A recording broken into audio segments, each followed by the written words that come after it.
Pipe থাকলে ভালো হইতো, পাইপ।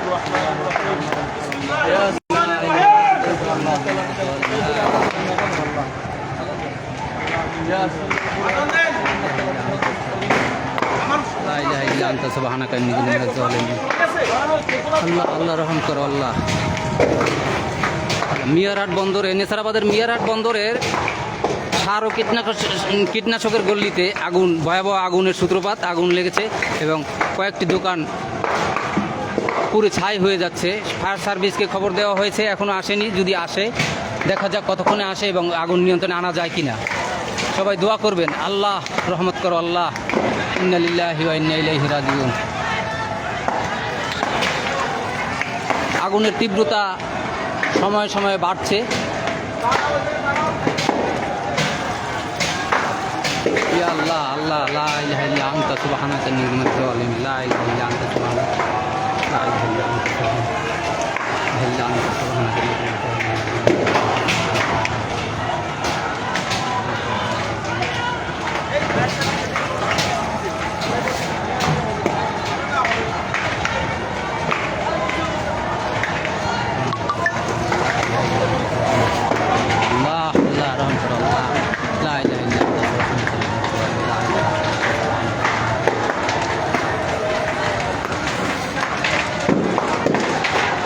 আগুনের তীব্রতা এতই প্রখর যে আমরাও টিকতে পারতেছি না তাপে, অনেক দূর থেকে, ছাদ থেকে।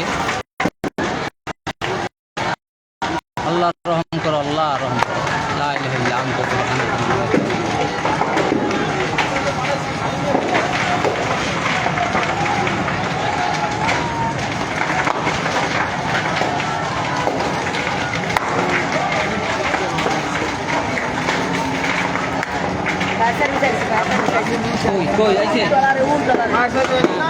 আল্লাহ রহম করো, আল্লাহ রহম করো। ফায়ার সার্ভিস এসে গেছে, ফায়ার সার্ভিসের লোক এসে গেছে, নৌযানে করে ফায়ার সার্ভিস এসে গেছে। আল্লাহ রহম করো আল্লাহ।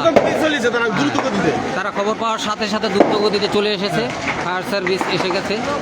তো দেখা যাক তাদের প্রচেষ্টা এখন আগুন কতটা নিয়ন্ত্রণে আসে।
ফায়ার সার্ভিসের তৎপরতা শুরু হয়ে গেছে। দেখা যাক আল্লাহর রহমতে কতটুকু আগুন নিয়ন্ত্রণে আনা যায়, কত তাড়াতাড়ি। ফায়ার সার্ভিস এবং এলাকাবাসীর প্রচেষ্টা চলছে, পানি নিক্ষেপ চলছে, বালু পানি নিক্ষেপ চলছে। দেখা যাক আল্লাহর রহমত করে কিনা। আল্লাহ তুমি রহমত করো।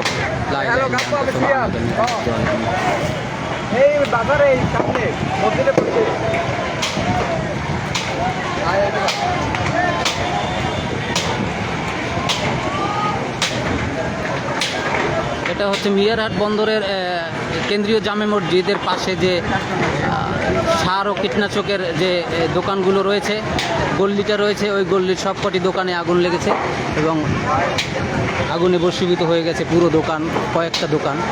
পরবর্তীতে আপনাদের জানানো হবে কি কতটুকু ক্ষয়ক্ষতি হয়েছে এবং কয়টা দোকান আগুনে ভস্মীভূত হয়েছে।